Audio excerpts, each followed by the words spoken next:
The position of a particle moving in the xy plane at any time t is given by x is equal to 3t square minus 6t and y is equal to t square minus 2t.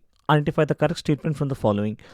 Velocity of the particle at t is equal to 0, t is equal to 1, is 0, 1 or 2. Okay, so very good question, because this connects the equations of motion in a two-dimensional plane.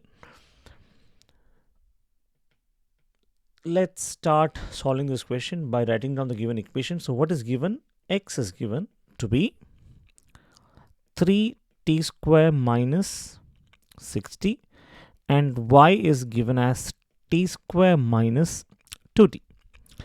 See, now what we need to understand is we've been given displacement. In both the x direction as well as the y direction.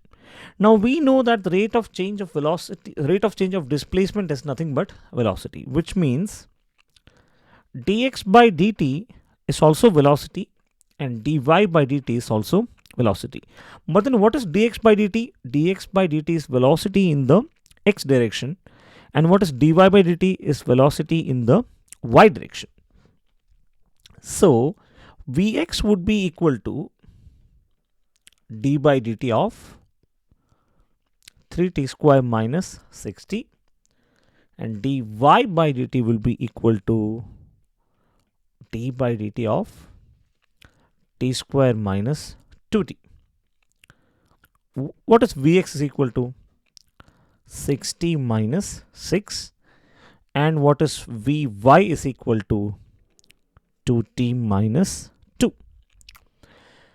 Now we've been asked to find out the correct statement at t is equal to 0, at t is equal to 0, t is equal to 0, t is equal to 1 and t equal to 1. So we need to substitute Vx at t is equal to 0 first.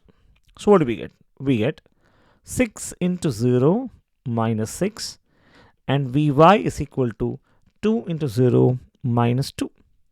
In which case Vx is equal to minus 6 and Vy is equal to minus 2.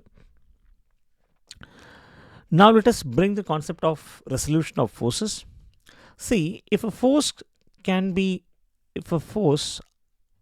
vector r is inclined at an angle theta with the horizontal, then we can resolve two components, rx and ry, in which case the magnitude of the resultant is equal to rx square plus ry square. Applying this equation, we can say that velocity will be equal to root of Vx square plus Vy square, which is basically root of 6 square plus 2 square, which doesn't suit the answer here. Which means at t is equal to 0, the velocity is definitely not 0, right? So this is not equal to 0. Now let us see the case when t is equal to 1. So when t is equal to 1, Vx would be equal to 6 into 1 minus 6, which is equal to 0. Now Vy would be 2 into 1 minus 2, which again would be equal to 0, which means V will be equal to root of Vx square plus Vy square, which is equal to root of 0 plus 0. Therefore, V is equal to 0 at what time? At time is equal to 1. So which option says that?